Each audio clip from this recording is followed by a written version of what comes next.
আসসালামু আলাইকুম। সাধারণ গণিতের উপপাদ্যের আরেকটি নতুন ক্লাসে তোমাদের সবাইকে স্বাগতম। আজকের ক্লাসে আমরা তোমাদের বইয়ের one of the most important যে উপপাদ্যটা আছে, উপপাদ্য 20, সেই উপপাদ্য 20টা সমাধান করার চেষ্টা করব। এই উপপাদ্য তোমরা খুব মনোযোগ দিয়ে ক্লাস করবা, যেন খুব ভালো মতো আয়ত্তে নিয়ে আসতে পারো। কারণ প্রায় প্রত্যেকবারই স্কুলের পরীক্ষায় হোক বা টেস্ট পরীক্ষাতে বা বোর্ড পরীক্ষাতে কিন্তু এই উপপাদ্যটা এসেই থাকে। তাহলে তোমাদের সবার জন্য খুবই গুরুত্বপূর্ণ, খুব মনোযোগ দিয়ে ক্লাসটা করবা। তো আমরা একটু জানার চেষ্টা করি যে উপপাদ্য 20-এ আসলে কি বলা হয়েছে। উপপাদ্য 20-এ বলা আছে যে বৃত্তের যে কোনো একটা নির্দিষ্ট চাপের উপরে উৎপন্ন কেন্দ্রস্থ কোণ বৃত্তস্থ কোণের ডাবল। তাহলে বৃত্তের যে কোনো এক নির্দিষ্ট চাপ নিতে হবে, সেই চাপের উপরে দণ্ডায়মান যে কেন্দ্রস্থ কোণটা থাকবে সেই কোণটা হবে ওই চাপের উপরে দণ্ডায়মান যেই বৃত্তস্থ কোণে তুমি নাও না কেন, সেই বৃত্তস্থ কোণের ডাবল হবে। আমরা জানি যে একটা নির্দিষ্ট চাপের উপর কিন্তু একাধিক বৃত্তস্থ কোণ উৎপন্ন করা যায়, এই জন্য মূলত এই কথাটা বলা যে কোনো বৃত্তস্থ কোণের ডাবল হবে। তো এই জায়গাতে আমাদের যে চাপটা আছে এ বি চাপ, খেয়াল করে দেখো, ও কেন্দ্র বিশিষ্ট একটা বৃত্ত নিয়েছি আমরা এখানে এ বি সি। এই বৃত্তের এ বি একটা চাপ আমরা নিলাম এখানে। তাহলে এই চাপের এ বি চাপের একটা প্রান্ত হচ্ছে এ আর একটা প্রান্ত হচ্ছে বি। তাহলে এই দুইটা বিন্দু থেকে যদি আমরা কেন্দ্র বরাবর যোগ করি তাহলে কেন্দ্রস্থ কোণ পাওয়া যাচ্ছে। তাহলে কেন্দ্রস্থ কোণ হচ্ছে এ ও বি। এই কোণটা হবে এই চাপের উপর দণ্ডায়মান বৃত্তস্থ তুমি যেই কোণে নিবা সেই কোণের ডাবল।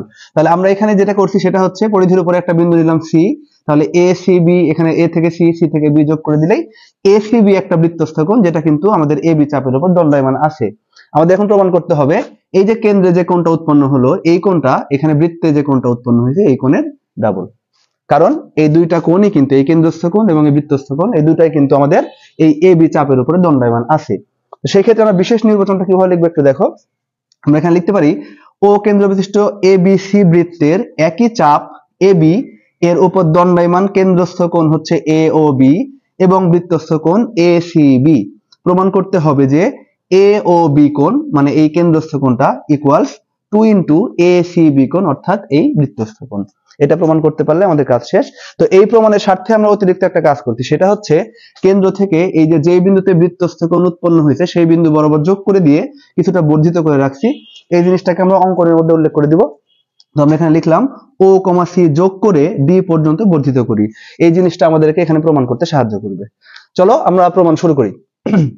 তো প্রমাণ করতে গেলে আমাদের যে কাজটা করতে হবে, এখানে আমরা দুইটা ত্রিভুজ পাচ্ছি, একটা হচ্ছে এ ও সি ত্রিভুজ আর একটা বি ও সি ত্রিভুজ। এই দুইটা ত্রিভুজ নিয়ে মূলত আমাদের কাজ করতে হবে এবং এই দুইটা ত্রিভুজ কম্পেয়ার করতে পারলে কিন্তু আমাদের কাজ শেষ। তো এই জায়গাতে আমাদের যেটা করতে হবে সেটা হচ্ছে এইখানে একটু খেয়াল যদি আমরা করি যে সিডি, এই সি ও যোগ করার পরে যে বর্ধিতাংশটা নেওয়া হয়েছে ডি পর্যন্ত, এর ফলে এখানে একটা সিডি সরলরেখা পাওয়া যাচ্ছে।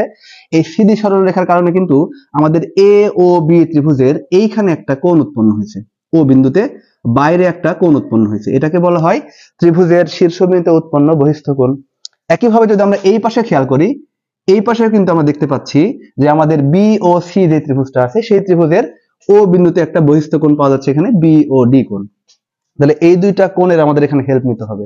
তোমাদের এখানে একটা ইনফরমেশন দিয়ে রাখি, এখন আমরা এই বহিস্থ যে কোণটা আছে এই কোণের যে উপপাদ্যটা এখানে প্রয়োগ করে এখানে প্রমাণটা করব, সেই প্রয়োগটা কিন্তু যেই সূত্রটা আমার উপপাদ্যটা যেটা আমরা প্রয়োগ করবো আর কি, সেই উপপাদ্য কিন্তু আমরা প্রমাণ করে দেখাইছিলাম কিভাবে উপপাদ্যটা আসছে। সেই ভিডিওর লিঙ্কটা তোমাদেরকে আমি ডেসক্রিপশন বক্সে দিয়ে রাখবো, তোমরা ওইটা থেকে দেখে নিতে পারো। আর না হলে আপাতত তুমি এখান থেকে আমি বলে দিব, সেটা তুমি দেখেও এটা করে ফেলতে পারো, কোনো সমস্যা নাই। তো এই ক্ষেত্রে আমরা যেটা করব সেটা হচ্ছে এই যে ও বিন্দুতে বহিস্থ কোণ দুটো উৎপন্ন হলো, আমরা যদি একটা একটা করে ত্রিভুজ চিন্তা করি, ধরো আমাদের এখানে এ ও সি এই ত্রিভুজটা, এই ত্রিভুজের এখানে যে বহিস্থ কোণটা আছে এ ও ডি কোণ, এই কোণটা হবে এই যে ত্রিভুজটা আমাদের আছে এ ও সি, এই ত্রিভুজের অন্তস্থ বিপরীত দুই কোণের সমষ্টির সমান। কারণ ত্রিভুজের যে কোনো শীর্ষবিন্দুতে উৎপন্ন বহিস্থ কোণ ওই ত্রিভুজের অন্তস্থ বিপরীত দুই কোণের সমষ্টির সমান। অর্থাৎ এই এ ও ডি এই কোণটা হবে আমাদের এইখানে যে কোণটা উৎপন্ন হয়েছে অর্থাৎ ও এ সি কোণ, এবং এইখানে যে কোণটা উৎপন্ন হয়েছে অর্থাৎ ও সি এ কোণ, এই দুই কোণের সমষ্টির সমান। তাহলে আমরা এখানে লিখে দিতে পারি, আমরা উপপাদ্যটা একটু লিখি এখানে তাহলে তোমাদের বুঝতে সুবিধা হবে, যে ত্রিভুজের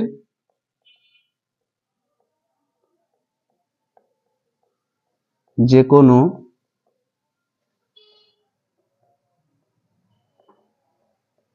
শীর্ষবিন্দুতে উৎপন্ন বহিস্থ কোণ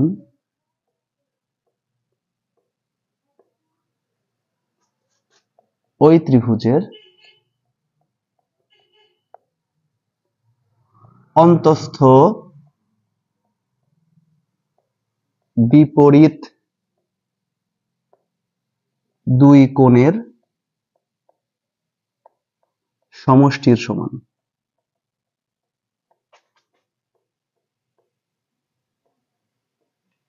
তাহলে এই উপপাদ্য অনুসারে আমরা লিখতে পারবো যে এই এ ও ডি কোণটা আমাদের এখানে ও এ সি কোণ এবং ও সি এ এই দুইটা কোণের সমষ্টির সমান। সুতরাং আমরা লিখতে পারি কোণ এ ও ডি কোণ মানে হচ্ছে এই কোণটা ইকুয়ালস আমাদের এই ত্রিভুজের অন্তঃস্থ বিপরীত দুই কোণ মানে O A C plus O C A, O A C কোণ প্লাস হচ্ছে ও সি এ কোণ। তাহলে এই উপপাদ্য অনুসারে এই জিনিসটা আমরা পেলাম। এখন আমাদের এখানে যে কাজটা করতে হবে যে আমাদের কিন্তু টার্গেট, ভালো করে খেয়াল করো, এই কেন্দ্রস্থ কোণটাকে এই বৃত্তস্থ কোণের দ্বিগুণ প্রমাণ করা টার্গেট। তাহলে আমাদের এই কোণের এখানে আমাদের সমাবেত থাকতে হবে আমাদের এই কোণের মধ্যে, আর এইখানে আমাদের সবসময় টার্গেট করতে হবে এই পাশে, মানে এই পাশে কখনো টার্গেট করা যাবে না। তো আমরা চেষ্টা করব যে ত্রিভুজের যে দুইটা কোণ পেলাম আমরা, একটা ও এ সি আর একটা হচ্ছে ও সি এ, এই দুইটা কোণকে আমরা এই দুইটাকে আমরা এই পাশে নিয়ে যেতে, মানে সি কোণের এই পাশে নিয়ে যেতে। নিয়ে যাওয়ার উপায়টা হচ্ছে আমরা কিন্তু আরেকটা থিওরি জানি, সেটা হচ্ছে ত্রিভুজের যে কোনো ত্রিভুজের যদি সমান সমান বাহু থাকে তাহলে সমান সমান বাহুর বিপরীত কোণ সমান হয়। তাহলে একটু আমরা যদি এখানে এ ও সি এই ত্রিভুজটার দিকে চিন্তা করি, তাহলে এই ও এ এই বাহুটা আর ও সি এই বাহু দুইটা কিন্তু পরস্পর সমান। কেন সমান? কারণ এই দুইটাই কিন্তু আমাদের এই বৃত্তের ব্যাসার্ধ, ও এ এবং ও সি পরস্পর সমান, সুতরাং এই দুইটাই হচ্ছে এই বৃত্তের ব্যাসার্ধ। তাহলে এই দুইটা বাহু যেহেতু সমান, তাহলে এই সমান সমান বাহুর বিপরীত কোণ কি হবে? সমান হবে। অর্থাৎ এই বাহুর বিপরীত কোণ হচ্ছে আমাদের এখানে ও এ সি, আর এই বাহুটার বিপরীত কোণ হচ্ছে আমাদের এখানে এই ও সি এ, এই দুইটা কোণ কিন্তু পরস্পর সমান। অর্থাৎ আমরা ও এ সি এর বদলে ও সি এ অথবা ও সি এ এর বদলে ও এ সি বলতে পারি। আচ্ছা, আমরা এখানে তাহলে লিখে দিই, কিন্তু ও এ সমান সমান হচ্ছে ও সি, ও এ সমান সমান ও সি। আমরা এখানে সাইড নোট দিই, একই বৃত্তের ব্যাসার্ধ, একই বৃত্তের ব্যাসার্ধ। ওকে, তাহলে একই বৃত্তের ব্যাসার্ধ হওয়ার কারণে এই কাজটা হলো। তাহলে যেহেতু এই দুইটা বাহু পরস্পর সমান, তাহলে অবশ্যই এই কোণ এবং এই কোণ পরস্পর সমান হবে। তাহলে আমরা লিখতে পারি, তাহলে আমরা এখানে এই এ ও ডি কোণটা পেয়েছিলাম সমান সমান O A C plus O C A ছিল। তাহলে এই দুইটা কোণে যেহেতু পরস্পর সমান আমরা দেখাতে পারলাম, তাহলে আমরা ইচ্ছা করলে ও এ সি এর বদলে ও সি এ অথবা ও সি এ এর বদলে ও এ সি বসাতে পারি। কিন্তু আমরা এখানে যে কাজটা করব সেটা হচ্ছে আমাদের টার্গেট যেহেতু এই পাশে, তাহলে আমরা এই পাশের কোণটা রেখে এই পাশের কোণটাকে রিপ্লেস করব। অর্থাৎ ও এ সি এর বদলে আমরা ও সি এ বসাবো। তাহলে আমাদের এখানে যেখানে ও এ সি আছে সেখানে আমরা বসায় দিব হচ্ছে ও সি এ কোণ প্লাস আগে থেকে ছিল হচ্ছে ও সি এ কোণ। তাহলে এখন দেখো আমরা পাচ্ছি এ ও ডি কোণ সমান ও সি এ প্লাস ও সি এ। তাহলে কি পাবো আমরা এখানে? 2 ও সি এ। তাহলে এ ও ডি সমান পেলাম 2 ও সি। একটু খেয়াল করে দেখো, এ ও ডি কিন্তু ছিল আমাদের এখানে যে কেন্দ্রস্থ কোণটা ছিল এ ও বি, সেই কোণের একটা অংশ। তাহলে আমরা এটা পেয়ে গেলাম, এটাকে আমরা 1 নাম্বার ইকুয়েশন ধরে রাখি। অনুরূপ ভাবে যে কাজটা করব আমরা, সেটা এই ত্রিভুজের মধ্যে একই ফর্মুলা অ্যাপ্লাই করব। তাহলে আমরা এখানে লিখতে পারি অনুরূপ ভাবে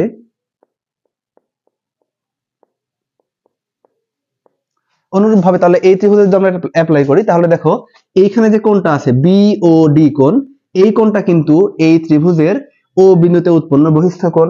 তাহলে এই কোণটা হবে আমাদের ত্রিভুজের অন্তঃস্থ যে দুইটা বিপরীত কোণ আছে, মানে ও সি বি এবং ও বি সি, এই দুই কোণের সমষ্টির সমান। তাহলে আমরা বলে দিতে পারি যে বি ও ডি কোণ সমান সমান হচ্ছে ও সি বি কোণ, মানে হচ্ছে এই কোণটা, এই যে এখানে চিহ্নিত করি আমি, এই কোণটা প্লাস ও বি সি কোণ, ও বি সি কোণ, তাহলে হচ্ছে ও বি সি কোণ।